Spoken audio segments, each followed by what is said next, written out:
Hey, thanks for taking my question, and I do appreciate the cohort data that you disclosed today. That was very helpful. Just to dig in on that a little bit, Alex, you talked about starting to see inflection where Palantir is getting pulled into some of these commercial deals, sort of asking for Palantir without even knowing necessarily that's what they needed. You see that in the cohort number on the commercial side in terms of the new for 2021. I'm curious if we can just dig into that a little bit. Are you seeing specific industries really start to have that aha moment, get it? Are there certain use cases that they're leaning into? And then just have one follow-up to that.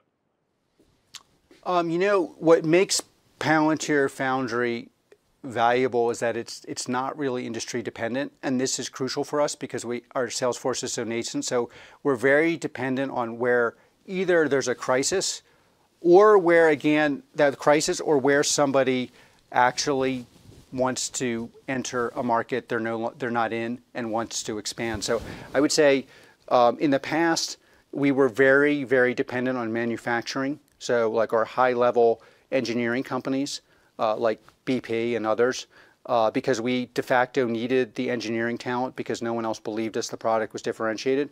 Now it is much more standard businesses of all kinds.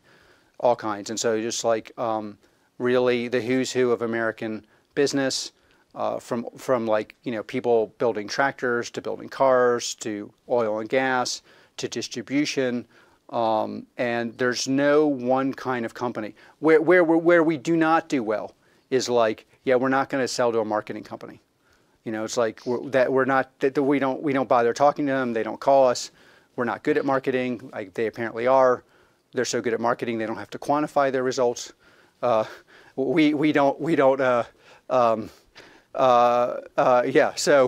by the way, one of the places, Europe, one of the interesting ways to look at our business, by the way, since you're in Europe and since I have an affinity to your region, Liechtenstein, Schweiz, is, it's that Europe in general has grew slower, and that's if you assume that comes back online, it's just going to be bombastic.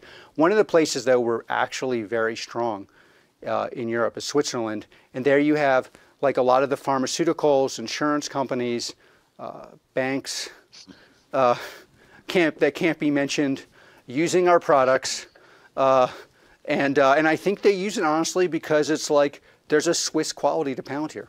It's like a very high quality product. We deliver it. It will work.